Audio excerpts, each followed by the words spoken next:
નવસારીમાં મધરાતે આરસીબી ફેન્સે હંગામો મચાવ્યો। આરસીબીની જીતની ઉજવણી કરવા માટે ફેન્સ રસ્તા પર ઉતરી આવ્યા હતા।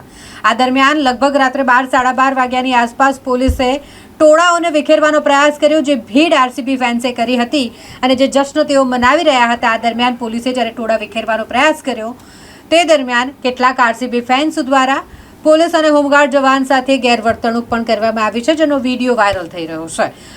વિડીયો ઘણા બધા સામે આવ્યા છે કે જેમાં પોલીસ અને હોમગાર્ડ જવાન સાથે લોકો રકઝક કરી રહ્યા હોય। યુવાનો જે આરસીબી ફેન્સ હતા, જે રસ્તા પર ઉજવણી કરવા માટે પહોંચ્યા હતા, તેઓ દ્વારા પોલીસ અને હોમગાર્ડ જવાન સાથે રકઝક કરવામાં આવી। સાથે જ તેમણે પોલીસ અને હોમગાર્ડ જવાનને ધક્કે પણ ચડાવ્યા। પોલીસ સાથે લોકોનો માથાકૂટનો આ વિડીયો વાયરલ થઈ રહ્યો છે।